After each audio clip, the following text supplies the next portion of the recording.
बात हो रही पाकिस्तान वर्सेस इंग्लैंड दूसरा टेस्ट मैच जिसका आज दूसरा रोज था। 239 पर 6 खिलाड़ी आउट और दूसरे दिन का अख्ताम हो गया। और दूसरे दिन हमने देखा कि ओवरऑल स्पिन बॉलर्स ही छा रहे। पाकिस्तान की जानिब से साजिद खान ने 4 जबकि नुमान ने 2 खिलाड़ियों को आउट किया। अगर पहले इनिंग्स की बात की जाए, पाकिस्तान की बैटिंग की बात की जाए, तो जैक लीच ने 4 खिलाड़ी आउट किए, ब्रेंडन कर्स ने 3 और मैथ्यू पॉट्स ने 2 खिलाड़ियों को आउट किया। शुएब बशीर के हिस्से में भी 1 विकेट आई है। तो अगर ओवरऑल अहमद सईद साहब इसका दूसरे दिन का खुलासा किया जाए तो डेफिनेटली स्पिन डिपार्टमेंट को क्रेडिट जाता है।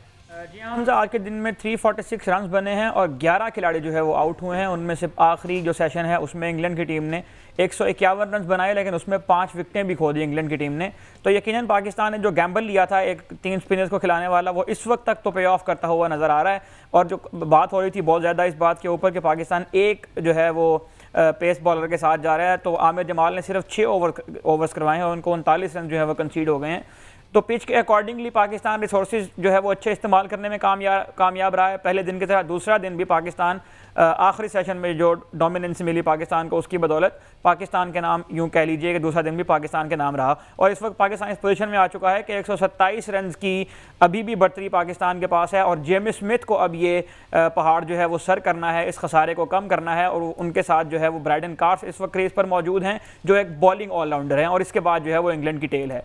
तो इस वक्त पाकिस्तान की टीम नज़र आ रहा है कि एडवांटेज के ऊपर है। और अगर हम यहाँ पर 20-30 रन के अंदर इस बारी को समेटने में कामयाब होते हैं तो 80-90 रन की एक हैंडसम लीड पाकिस्तान पहली इनिंग्स में ले सकता है। अच्छा आकिब, जिस तरह से अभी अहमद ने कहा कि सिर्फ 6 ओवर करें, आमिर जमाल ने बैटिंग के दौरान मेरे ख्याल उनको बॉल लगा या कुछ हुआ, वो काफ़ी देर लेटे भी रहे, तो शायद ये भी एक वजह हो सकती है। और इजी ओके कोई ऐसी अपडेट्स हैं आपके पास?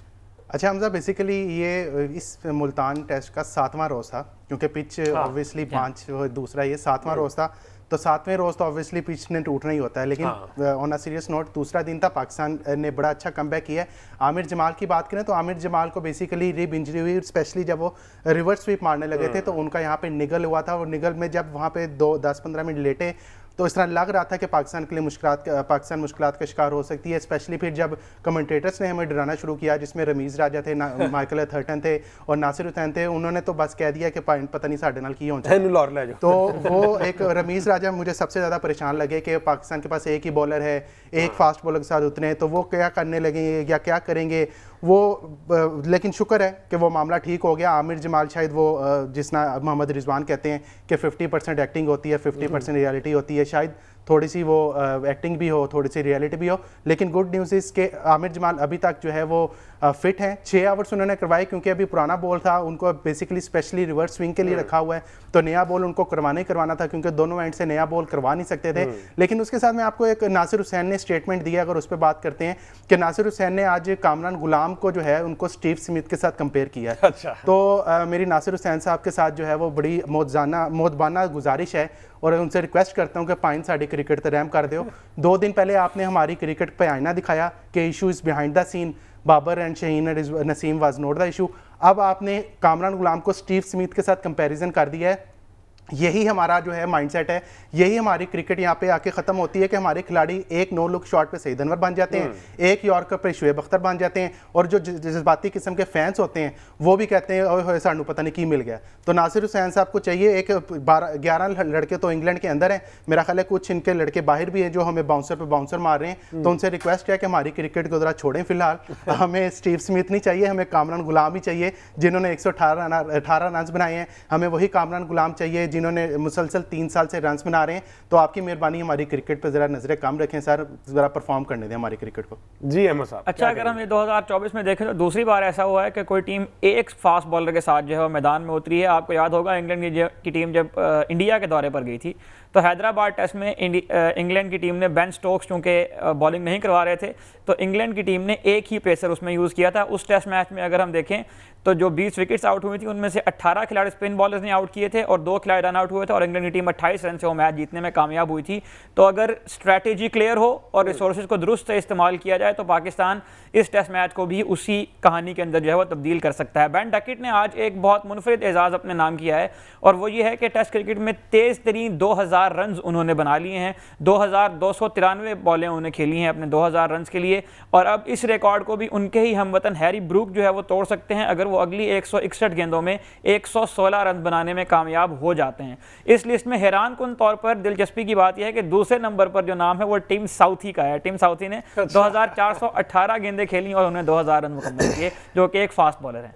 अच्छा, इसमें जो अभी हमजान अहमद सईद ने बात की, उसमें मार्क वुड थे जो अकेले फास्ट बॉलर थे, लेकिन अनफॉर्चुनेटली इधर हमारे पास एक बैटिंग ऑलराउंडर कह सकते हैं, बॉलिंग ऑलराउंडर कह सकते हैं। मार्क वुड एक प्रॉपर पेस के साथ आते थे और हमें याद है वो टेस्ट मैच, मुझे अभी तक याद है कि वहाँ पे आके उन्होंने 3-4 बाउंसर्स ऐसे मारे थे कि डर गए थे, जिसकी वजह से स्पिनर्स जो है वो काफ़ी हद तक विकेट लेने में कामयाब हुआ। थोड़ी पाकिस्तान वर्सेस इंग्लैंड दूसरा टेस्ट मैच जिसके दूसरे रोज का इख्तिताम हो गया है। 239 पे 6 आउट है इंग्लैंड के। कल अगर अर्ली विकेट्स हमारे स्पिनर्स को मिल जाती हैं और कम से कम अगर 100-125 के मार्जिन से हम ये ट्रायल रख लेते हैं और इसको कंटिन्यू करते हैं, तो मेरा ख्याल कि पाकिस्तान की ग्रिप जो है वो इस मैच में काफ़ी हद तक मजबूत हो जाएगी। लेकिन हमने एक एंड पे 556 भी देख लिए थे और 823 भी देख लिए थे। अहमद सईद, फिर पाकिस्तान वर्सेस इंग्लैंड में ओपोनेंट अगर पाकिस्तान हो तो फिर कुछ भी नहीं कहा जा सकता। देखें, बेंगे पाकिस्तानी क्रिकेट फैन, इस वक्त हमारी जो ज़हनी कैफियत है वो तो ज़ाहिर है इस किस्म की है कि हम इस टीम के ऊपर ये एतबार तो नहीं कर सकते कि ये दूसरी इनिंग में आगे पता नहीं क्या कर देंगे। लेकिन इस विकेट के ऊपर अगर पाकिस्तान दूसरी इनिंग में आगे 200 रन भी बना लेता है, पाकिस्तान पहली इनिंग में 80-90 रन की एक हैंडसम लीड ले, 170-180 मजीद ऐड करे, तो चौथी इनिंग में 200 से ज़ायद रन का हदफ जो है वो इंग्लैंड के लिए बहुत मुश्किल हदफ साबित होगा इस पिच के ऊपर। तो हम यकीनन पाकिस्तान की जो पास परफॉर्मेंस रही हैं टेस्ट क्रिकेट में उनको देख कर परेशान तो हैं, लेकिन हम होपफुल भी हैं कि पाकिस्तान की टीम जो है इसको टर्न अराउंड करने की सलाहियत भी रखती है। तो मेरा ये ख्याल, और जिस तरह से थर्ड इनिंग्स की बात हो रही है, मैं अगर थर्ड इनिंग्स का स्कोर आपके सामने रखूँ 2024 के अंदर, तो पाकिस्तान ने एक दफ़ा जो है 174 पर ऑल आउट हुई, फिर 165 पर ऑल आउट हुई, फिर 146 पर ऑल आउट हुई। लास्ट मैच में पाकिस्तान की टीम 200 का हिंसा अबूर करने में कामयाब रही थर्ड इनिंग्स में 2024 में पहली मरतबा, लेकिन हम वो टेस्ट मैच भी अनफॉर्चुनेटली हार गए एक इनिंग्स के मार्जिन से। तो इसमें यकीनन मसाइल मौजूद हैं, लेकिन पाकिस्तानी क्रिकेट टीम इस वक्त जिस कंडीशन में आ चुकी है, यहाँ से मेरा ख्याल है कि इनको कैपिटलाइज करना चाहिए और इस एडवांटेज को जो है वो फतह में ज़रूर बदलना चाहिए, जिसकी बहुत अशद ज़रूरत है पाकिस्तान क्रिकेट टीम के फैंस को भी। अच्छा आकिब, जिस तरह से आपने कहा कि ये इस मैच का तो दूसरा, लेकिन इस विकेट का ये 7वां दिन है। हमने देखा कि पिछले मैच की आखिरी इनिंग्स में ये बड़ा मुश्किल हो गया था विकेट पाकिस्तान के लिए। अब आगे चलते हैं, 3 दिन मजीद हैं, तो इस विकेट ने क्या मजीद खराब होना है या जो क्रैक्स आने थे वो आ चुके, अगले 3 दिन मोर और लेस ऐसा ही विकेट रहेगा? देखिए हमजा, ट्रैक रिकॉर्ड तो हमेशा ही बताते हैं टेस्ट सीरीज में, जैसे ही दिन गुजरते हैं by the passage of passing day वो पिच जो है वो टर्न लेती है। और स्पेशली ये जिस तरह की पिच इन्होंने बनाई है, क्रैक्स छोड़े हुए हैं और जो है फुट मार्क्स वहाँ पर वैसे ही बैरल रखे हुए हैं, तो ऑब्वियसली पिच कल से ज़्यादा जो है वो टर्न लेना शुरू कर देगा। और उसमें ऑब्वियसली फिर जैक लीच, शुएब बशीर, जो हमारे स्पिनर्स हैं, साजिद खान, नुमान अली, जाहिद महमूद, उनका काम ज़रा ज़्यादा बढ़ जाएगा। अब देखने में आएगा कि बल्लेबाज कौन से जो है बल्लेबाज इस चीज़ को ओवरकम कर सकते हैं। तो अगर आप स्टैट्स वाइज देखें, अगर मेंटल वाइज देखें, तो ऑब्वियसली इंग्लैंड की बैटिंग को हम एज दे सकते हैं, लेकिन पाकिस्तान को एज ये दिया जा सकता है कि यहाँ पर इनके पास 3 स्पिनर्स हैं और जो है ये मैच को जो है टर्न अराउंड कर सकते हैं, करना भी चाहिए।